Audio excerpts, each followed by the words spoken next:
नमस्कार. माझ्या मागासवर्गीय भावांनो आणि भगिनींनो, आरक्षण अमुचा श्वास, संविधानाने दिला विश्वास. देवेंद्र एकनाथ स्वार्थासाठी तुडवती खास. पिढ्यानपिढ्या दिलं आम्ही रक्त आणि बळी. हक्क हिरावणाऱ्यांवर लढू जीव ओतून खरी. हो, मी ॲडव्होकेट गणेश सोनवणे बोलतोय. आज मी तुमच्यासमोर उभा आहे एक अत्यंत गंभीर प्रश्न घेऊन. हा प्रश्न केवळ आपल्या समाजापुरता मर्यादित नाही, तर आपल्या लोकशाहीच्या रचनेला आणि आपल्या संविधानाच्या पायाला धोक्यात आणणारा आहे. आपण सगळेच जाणतो की आरक्षण हा कुणाचाही राजकीय उपकार नाहीये.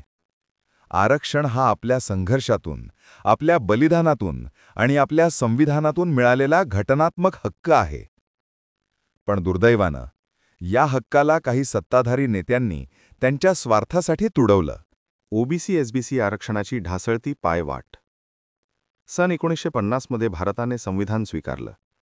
अनुच्छेद 14, 15 आणि 16ने समानतेचा अधिकार दिला. तसेच सामाजिक आणि शैक्षणिकदृष्ट्या मागास घटकांसाठी विशेष उपाय करण्याची तरतूद केली. अनुच्छेद 340ने राष्ट्रपतींना आयोग नेमण्याचा अधिकार दिला, ज्यातून मागास वर्गांची खरी ओळख पटवता येईल आणि त्यांच्यासाठी सुधारणा सुचवल्या जातील. पण महाराष्ट्राने या घटनात्मक मार्गाचा अवलंब केला नाही. राज्याने संविधानाची चौकट बाजूला ठेवून 1962 आणि 1967 मध्ये जातीच्या आधारावर ओबीसी यादी जाहीर केली आणि 1995 मध्ये एसबीसी म्हणजे स्पेशल बॅकवर्ड कॅटेगरी निर्माण केली. या याद्या केवळ प्रशासकीय होत्या, संविधानिक नव्हत्या. त्यामुळे त्यांना कायदेशीर बळ मिळालं नाही. 2000चा जात प्रमाणपत्र व पडताळणी कायदा. सन 2000 मध्ये महाराष्ट्राने caste certificate and verification act केला. त्यात कलम 2H मध्ये अदर बॅकवर्ड क्लासेस आणि कलम 2L मध्ये स्पेशल बॅकवर्ड कॅटेगरी यांची व्याख्या दिली गेली. दोन्हींचा पाया राज्य सरकारच्या घोषणांवर आधारित होता, म्हणजे हा पाया सुरुवातीपासूनच कमकुवत होता.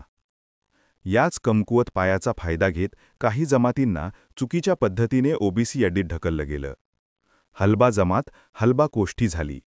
माना, गोवारी, आदिवासी कोळी यांना ओबीसी यादीत समाविष्ट करून त्यांच्या मूळ संविधानिक हक्कांपासून वंचित ठेवलं. हा एक नियोजित षडयंत्र होता, ज्यामुळे खऱ्या मागासवर्गीयांचा पाया डळमळीत झाला.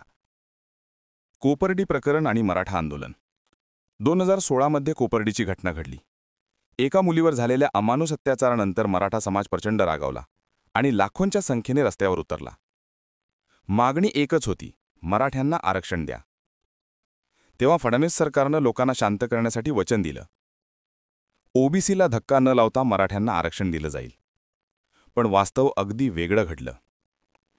102वी घटनादुरुस्ती 2018 मध्ये एसीबीसी यादीचा अधिकार थेट राष्ट्रपतींकडे गेला, राज्यांचे अधिकार संपले. जयश्री पाटील निकाल 2021. सर्वोच्च न्यायालयानं स्पष्ट केलं की राज्य स्वतःची एसीबीसी यादी करू शकत नाही, मराठे सामाजिक शैक्षणिकदृष्ट्या मागास नाहीत आणि 50% जास्त आरक्षण देता येणार नाही. आणि मग 105वी घटना दुरुस्ती झाली, राज्यांना पुन्हा काही अधिकार मिळाले. पण तोपर्यंत ओबीसी एसीबीसी समाजाच्या पायावर मोठा आघात बसलेला होता. 2024चा मराठा आरक्षण कायदा अंतिम धक्का. या सर्व घटनांच्या पार्श्वभूमीवर महाराष्ट्र सरकारनं 2024 मध्ये मराठ्यांना एसीबीसी म्हणून 10% आरक्षण दिलं. या एका निर्णयामुळे 1967ची ओबीसी यादी अप्रासंगिक ठरली, 1995ची एसबीसी संकल्पना संपली आणि मागासवर्गीयांचा पाया पूर्णपणे असंविधानिक ठरला. म्हणजे मराठ्यांना आरक्षण देतानाच प्रत्यक्षात ओबीसी-एसबीसी आरक्षण संपवण्यात आलं. राजकीय खेळ. फडणवीस, शिंदे, भुजबळ.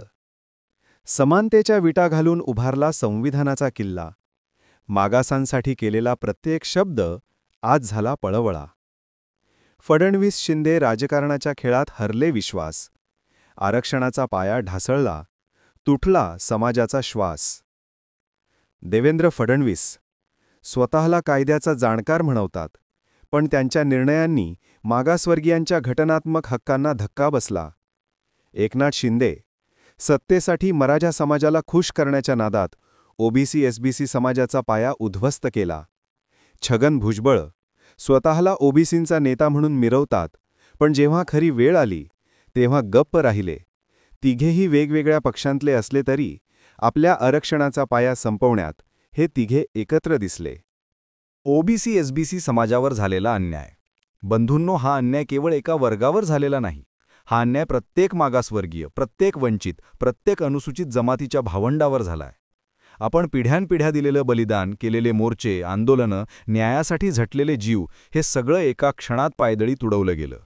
आपल्या पुढच्या पिढ्यांच्या भविष्यावर गदा आली आहे. पुढची दिशा जागरूकतेची. आता आपण काय करायला हवं? 1. समाजाला जागं करायचं आहे. 2. प्रत्येक तरुण-तरुणीनं संविधानाचा अभ्यास केला पाहिजे.